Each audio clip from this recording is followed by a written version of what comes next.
आइए हम आज फिर से धर्म और शास्त्र की तरफ एक बार प्रकाश डालते हैं। इस वीडियो में भी धर्म और शास्त्र को लेकर कुछ समझाने का प्रयास किया जा रहा है। तो मेरा कहना है कि पहले के लोगों ने भी इस बात को कहे हैं, शायद इस तरह का हुआ होगा और हमारे ख्याल से अभी भी इस तरह का कुछ ना कुछ जरूर हो रहा है। तो एक आवाज़ें हैं, 2 लाइन पंक्ति की। कहना है कि मैं करूं तो बलात्कार, मैं करूं तो बलात्कार और तू करे तो चमत्कार। और शायद हमें इस तरह का लोगों के साथ व्यवहार या कर्तव्य देखने, सुनने, जानने को मिल रहा है। आइए मुख्य बिंदु पर विचार करें उदाहरण देते हुए। तो कहना है कि पिछले वीडियो में हमने निकाला है कि महंत लोगों के द्वारा दर्शाया गया है कि जब उनको अपनी शक्ति का प्रदर्शन करना होता है तो गॉड का सहारा लेने की कोई ज़रूरत नहीं होता है, ऊपर वाले का सहारा लेने का कोई ज़रूरत नहीं होता है। वो डायरेक्ट अपनी शक्ति का प्रदर्शन कर देते हैं। लेकिन जब हम लोग को किसी ज़रूरत की पूर्ति के लिए कुछ चाहिए होता है तो हमें ऊपर वाले के भरोसे छोड़ दिया जाता है, विश्वास दिलवा दिया जाता है, एक ढाढ़स दिलवा दिया जाता है। अब ऊपर वाले के नाम से ही हम लोग को कुछ प्राप्त हो गया तो सही है, कहीं से कुछ मिल गया तो सही है, और नहीं भी मिला तो दर्शा दिया जाता है कि इसमें ऊपर वाले की ही मर्जी होगी, शायद ऊपर वाले नहीं चाह रहे होंगे, यही दर्शा दिया जाता है। जैसे हमने उसमें क्या दर्शाया था कि महंत लोग हकीकत में महंत है, अपने आप में हकीकत में वो राजा है। उसमें क्या बताया गया था पिछले वीडियो में कि महंत लोग राजा लोग से मिल करके रहे हैं हमेशा। उनकी पूंजी कैसे छोटा किया जाए, तो बड़े बड़े यज्ञशाला करवा देना है, कर्मकांड करवा देना है, पाठ कर्मकांड करवा देना है, बड़े बड़े पूजा पाठ करवा देना है और उसमें खर्च करवा देना है। छोटे लोगों से भी खींच लेना है, इन्हें यहाँ पे ये दान किया जाता है, वहाँ पे ये दान किया जाता है। और साथ साथ में छोटे लोग, निम्न वर्ग के लोग अपने आप को बैलेंस में ना ले लें, काबू में ना ले लें, अपने आप को समझना ना शुरू कर दें, अपने पर निर्भर ना हो जाए। इसके लिए उनके साथ इतने सारे कार्य करवाए जा रहे हैं, इतने सारे मंदिर, मतलब ये नहीं कहना चाहिए, कहने का मतलब चाहे जो भी धर्म स्थल हो, जो भी धर्म स्थान हो, जिनके भी धर्म के अनुसार उनका स्थान हो, उसमें इतना ही लोगों को बिजी कर दिया जा रहा है, इतना झुकाव डाल दिया गया है उस तरफ कि लोग उधर ही विलम्ब कर रह जा रहे हैं। ये दुनिया देख नहीं पा रहे हैं कितना दूर में है, या हमें भी बराबर खुशी का अधिकार है, इस चीज़ को समझ नहीं पा रहे हैं। हमें भी उतना ही हक के साथ जीने का अधिकार है, ये नहीं समझ पा रहे हैं, उन्हें बरगला करके रख दिया गया है। जबकि महंत लोग कि गौर से सोचिए कि हम लोगों से इतना सारा संपत्ति खर्च करवा देते हैं, लेकिन वे लोग खुद भी करते हैं क्या? नहीं करते हैं। वे लोग अपने पैसे से, अपनी पूंजी से कोई ऐसा कर्मकांड है जो करवाए हैं? हमारे ख्याल से शायद नहीं। कभी कोई करवाए होंगे तो वो अलग बात की बात है, लेकिन शायद नहीं, हमारे ख्याल से नहीं। अब आइए, मेरा कहना है कि हम लोग जो ऊपर वाले के भरोसे बैठे होते हैं, ऊपर वाले सब कुछ करेंगे, जो कुछ करेंगे भले करेंगे, और हमें किसी ने सज़ा दिया तो ऊपर वाले उन्हें ज़रूर सज़ा देंगे, हम इस भरोसे पर रह जाते हैं। चलिए अच्छी बात है। लेकिन कहने का मतलब पहले ज़माने में जो इतना सारा कांड हुआ करता है, झगड़ा हुआ करता था, उसमें जो महाराजा घोड़े हाथी लेकर के जाया करते थे युद्ध करने के लिए, अपना बम बारूद गोला वगैरह जो भी उनके पास सुविधा हो व्यवस्था हो, उससे आक्रमण किया करते थे एक दूसरे देश पर, एक दूसरे देश को लूटने के लिए। उस समय उनके पास क्या हुआ, धर्म का क्या हो गया? या ज़्यादा भाला गड़ासा औजार जितना हथियार है उन्हीं लोगों के पास मिलता है, क्योंकि हमला करना होगा, कभी आक्रमण करना होगा, या उनके बिल्डिंग पर, उनके आलीशान पे, उनके मकान पे, बड़े बड़े मकान आलीशान जहाँ भी है उस पर आप किस तरह का गलत कीजिए तो देखिए उनको भगवान के भरोसे नहीं छोड़ेंगे, वो अपना ताकत दिखला देंगे। ये चीज़ समझने के लिए मिलेगा, देखने के लिए मिलेगा, थोड़ा सा ध्यान दीजिएगा। तब इसमें दर्शाया गया क्या कि जब एक संत होते हैं जो तपस्या किया करते हैं, तो शायद ऊपर वाले को प्रसन्न करने के लिए, वो 12-12 बरस तपस्या किया करते थे, ऐसा हमें सुनने को मिलता है, क्योंकि हम लोगों ने जाकर देखा नहीं है। लेकिन देखा जाता है गौर करके कि ठीक है 12 बरस तपस्या करते हैं, तब शायद वो ऊपर वाले, चाहे कोई भी जिनके भी नाम से वो तपस्या कर रहे हो, तप कर रहे हो, वो प्रसन्न होते हैं और इन्हें आशीर्वाद प्रदान करते हैं, वरदान देते हैं। अच्छी बात है, समझ रहे हैं। और इसमें यह भी निर्धारित किया जाता है ऊपर वाले के द्वारा कि हमारे नाम से जो कोई भी तप करेंगे, याद करेंगे, तो उन्हें हम ज़रूर से ज़रूर आशीर्वाद देंगे। हमारा कर्तव्य होता है कि हमारे नाम से कोई भी मतलब तपस्या करे तो उन्हें हम वरदान देना ही है हमें। लेकिन सवाल ये आता है कि कभी कभी कोई तप पर बैठते हैं तो उन्हें खुद देवता लोग ही मिलकर, मतलब ऊपर वाले शक्ति ही मिलकर उन्हें परीक्षा लेने का प्रयास करते हैं। उनका नाम दे दिया है कि मैं परीक्षा ले रहा हूँ। अब परीक्षा लेने के नाम से देखा जाता है उन्हें डिस्टर्ब किया जाता है, उन्हें तप से भंग करने का प्रयास किया जाता है, और उसमें गुनाह नहीं माना जाता है। क्या भाई, तो वो परीक्षा ले रहे हैं, चलिए उचित है, यहाँ तक समझ चुके हैं। आगे थोड़ा सा समझा जाए कि देखने का चीज़ है कि श्री राम जी जब राम सेतु निर्माण यानी लंका उस पार जाने के लिए जो समुद्र में पत्थरों के पुल बनवाए, उससे पहले का सीन थोड़ा सा देखने का प्रयास कीजिए। उसमें दर्शाया जाता है, लक्ष्मण जी द्वारा कहा जाता है कि तप और विनती करने की ज़रूरत नहीं, हम शॉर्ट में लेकर चल रहा हूँ, तप और विनती करने की ज़रूरत नहीं है, आपके पास तो सारी शक्तियाँ हैं, क्यों ना इसका प्रदर्शन किया जाए और इस सारे समुद्र को सुखा दिया जाए। सुखाने के बाद हमारी रास्ता आसान हो जाएगी, हम सहज से आसान तरीके से इस पार से उस पार चले जाएंगे, यहाँ दर्शाया जाता है। उसमें श्री राम जी दर्शाने का, समझाने का प्रयास करते हैं कि इसे नहीं, अपनी शक्ति का प्रयोग करना उचित है, पर सही जगह पे, ना कि अपनी औकात नहीं दिखाना है। अपनी औकात दिखाना अच्छी बात नहीं है। उनसे विनती ही किया जाए, मतलब समुद्र से विनती किया जाए और विनती करके उनसे समुद्र पार होकर लंका की तरफ जाने का रास्ता लिया जाए, उन्हीं से लिया जाए। तो चलिए अच्छी बात है। वहाँ पे बतलाते हैं कि अपनी ताकत का या शक्ति का गलत उपयोग नहीं करना चाहिए, या बिना सोचे समझे किन्हीं को मतलब नुकसान नहीं पहुँचाना चाहिए। चलिए अच्छी बात है, यहाँ तक तो सही है।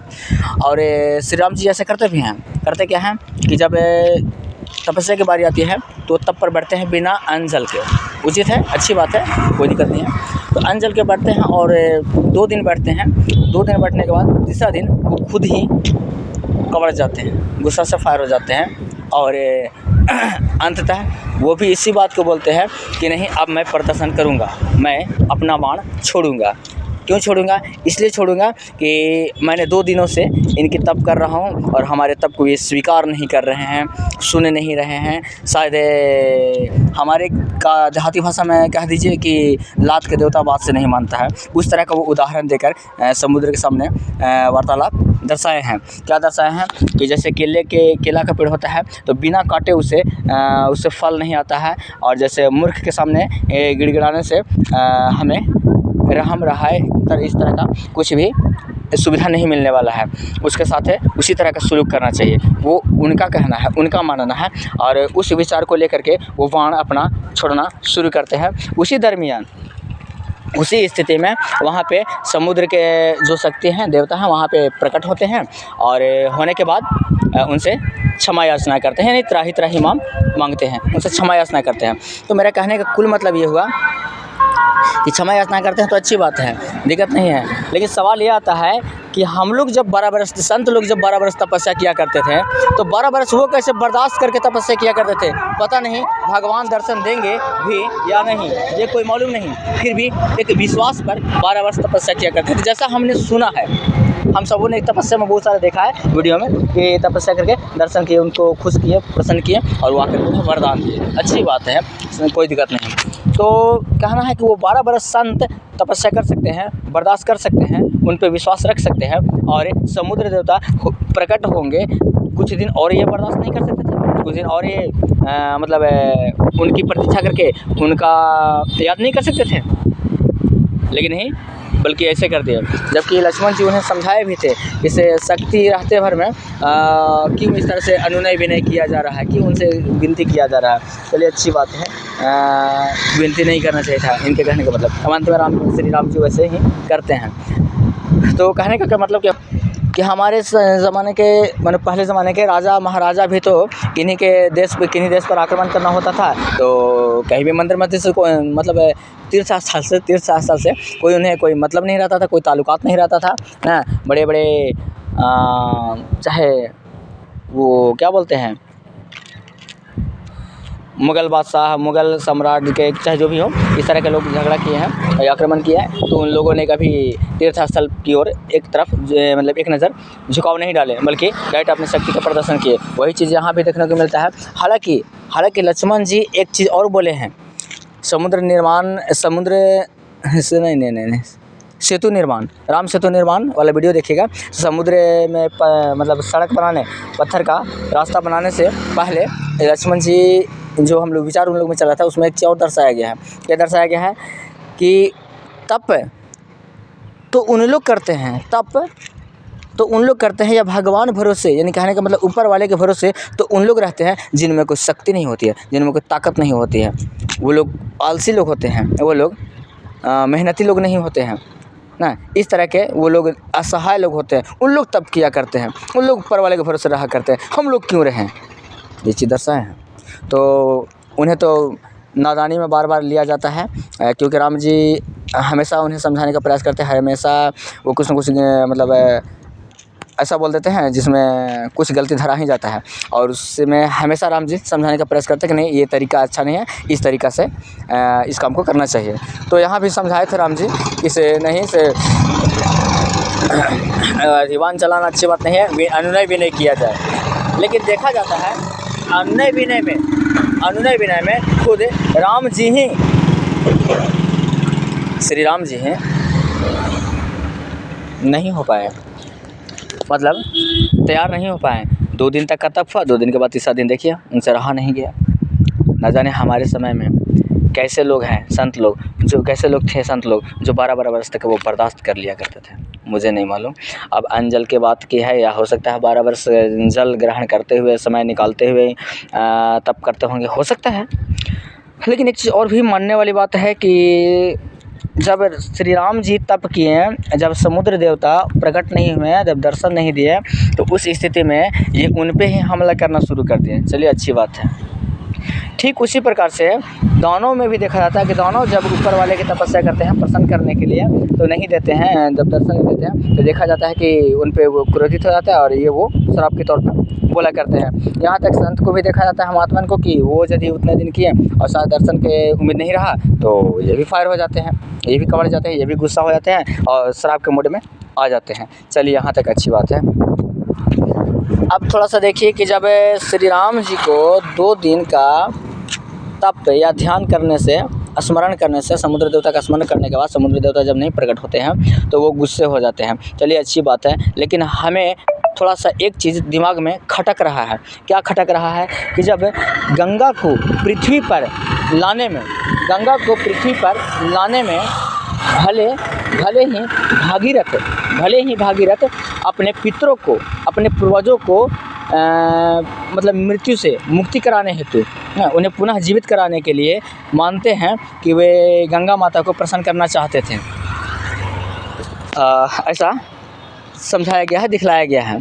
तो प्रसन्न करना चाहते थे और उनसे, उनकी वरदान से, गंगा माता के वरदान से उन्हें अपने पितरों को उद्धार करना चाहते थे। चलिए ये तो अच्छी बात है, ये तो सही बात है, कोई दिक्कत नहीं है। लेकिन कहने का मतलब है कि जब श्री राम जी 2 दिन से ज़्यादा किन्हीं को ध्यान करने के बाद वो अपने आप को बर्दाश्त नहीं कर पाएँ, उल्टी गुस्सा हो गए, तो ये संत लोग हज़ारों वर्ष तप करने के बाद भी बर्दाश्त कैसे कर लेते हैं।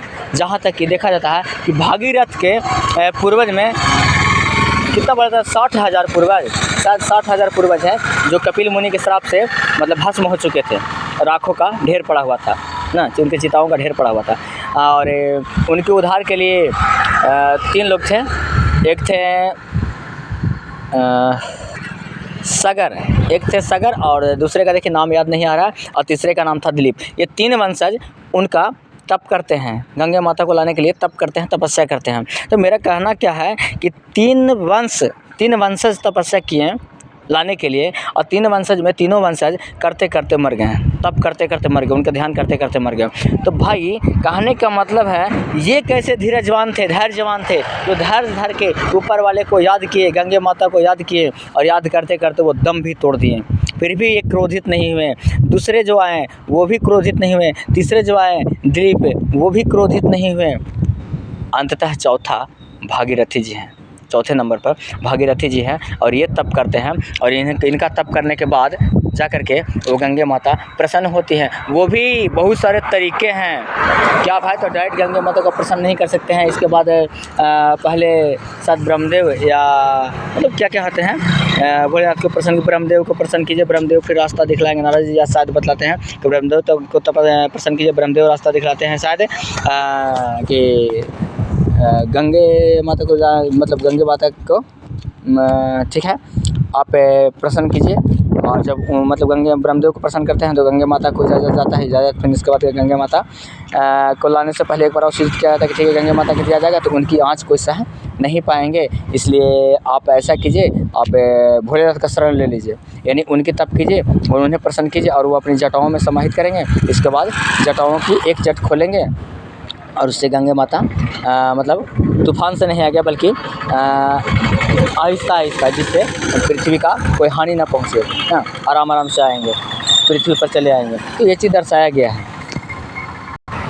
तो मेरा इस वीडियो में कुल कहने का मतलब क्या हुआ कि आखिर ऊपर वाले को याद करना, तप करना, ध्यान करना अच्छी बात है, उनसे हमें ज़िंदगी सहज तरीके से चलती है, उनके आशीर्वाद से हमारी ज़िंदगी सहज तरीके से चलती है, आसान तरीके से चलती है, भले भांति चलती है, ये अच्छी बात है।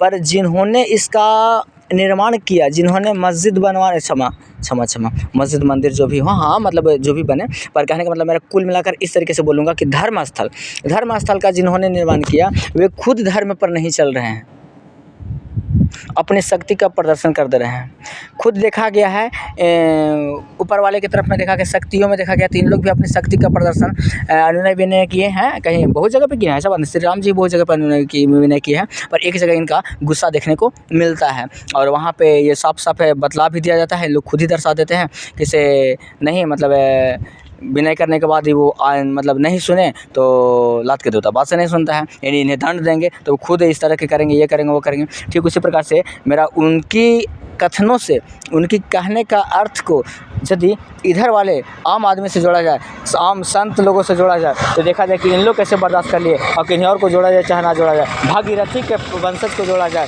तो देखा जाए कि आखिर महाराज सगर एक और दूसरे पर नंबर पर, और तीसरे नंबर पर दिलीप, राजा दिलीप या जो भी दिलीप हैं, तो ये जो हुए, और इसके बाद भागीरथी, तो भागीरथी को तो वरदान मिला, पर इससे पहले ये लोग जो 3 वंशज हुए, इन लोग कैसे धैर्य से काम लिया, तो इसे समझने का प्रयास करें। ऐसा एक चीज़ और बतलाना चाहूँगा कि धर्म कैसे विश्वास किया जाए। जब छोटे लोगों में निम्न वर्ग के लोग होते हैं, छोटे वर्ग के लोग होते हैं, जब किन्हीं से कुछ लेन देन करते हैं, तो जब बाकी उकी रह जाता है तो उन्हें समझा दिया जाता है। क्या समझा दिया जाता है कि छोड़िए, नहीं दिए तो ऊपर वाले उनसे बदला ले लेंगे, उनसे चुकता ले लेंगे, भुगतान करवा लेंगे। चलिए अच्छी बात है, हम लोग भी छोड़ देते हैं, कोई दिक्कत नहीं है। लेकिन गौर से देखा जाए कि बड़े लोगों के यहाँ से पैसा लिया जाए तो आपको परसेंटेज पर मिलेगा, सूद पर मिलेगा। ध्यान से सुना जाए इस चीज़ को। तो उन लोग के पास जब गिड़गिड़ाया जाए ज़्यादा हो गया, तो वहाँ जब आप गिड़गिड़ा करके राहत मांगते हैं तो उनके पास कोई राहत नाम करके चीज़ नहीं है। मतलब उन लोग परसेंटेज पर दे दिया जाए। इधर में देखा जाता है कि हम लोगों से कई जगह पे दान में दिलवा दिया जाता है, लेकिन बड़े लोगों में देखा जाए तो इस तरह का नहीं। मतलब कुल मिलाकर देखें तो उन लोग जितना भी हो सके कुछ देते हैं, तो बस बदले में उनसे कुछ ना कुछ काम के रूप में चाहे जिस रूप में वसूली कर लेना है। लेकिन हम लोग में सिर्फ और सिर्फ समझौता है। निम्न वर्ग के लोगों में, निम्न वर्ग के लोगों, उच्च वर्ग के लोगों में समझौता नाम करके चीज़ नहीं है। बस हिसाब किताब बराबर बराबर का होना चाहिए। और निम्न वर्ग के लोगों की बात रही तो समझौता करके काम चला देना चाहिए, काम बन जाए। ये वीडियो बहुत लंबी हो चुकी है और अगला वीडियो निकालूंगा तो उसमें कुछ और दर्शाता जाऊँगा। मैं फ़िलहाल धर्म शास्त्र के नाम से थोड़ा बहुत जो हमें समझ में आया ये आखिरी बार निकाल दे रहा हूँ। 2-3 और निकला हुआ है और ये एक और निकल गया। अब बाकी जो निकलेगा अगला वीडियो में दूसरा कुछ निकलेगा, दूसरे टॉपिक पर बात होगा। दूसरे क्या बोला जाता है, दूसरे शब्द पे या दूसरे वाक्यांश पे या दूसरे कथन पे किसी और विशेष योजना पे बात किया जाएगा। फ़िलहाल के लिए आप वीडियो यहीं तक अंत करता हूँ। हमारा वीडियो अच्छा लगता हो तो देखें, सुनें, समझें, लाइक करें, सब्सक्राइब करें, कमेंट करें, फॉलो करें और अपने आप में चिंतन करें, मंथन करें। ये दुनिया कितनी दूर जा रही है, हमें कैसे बेवकूफ़ बनाया जा रहा है, या हम सही हैं और गलत हैं, कैसे क्या है, इस चीज़ को समझने का ज़रूर प्रयास करें। क्योंकि हमारा वीडियो कोई चकचुक कॉमेडी वगैरह इस तरह का नहीं है। जो भी है समाज में दिख रहा है वो चीज़ दर्शा रहे हैं। और लोगों को जो भ्रमित करके गुम किया गया है, भरमाया जा रहा है, भ्रमित करके रखा गया है, बरगला कर रखा गया है, इसे जगाने का प्रयास करना है। हमारा यही सोच है, हमारी यही सोच है, हमारी यही चाहत है। तो आप लोग समझें, जागने का प्रयास करें। बहुत बहुत धन्यवाद।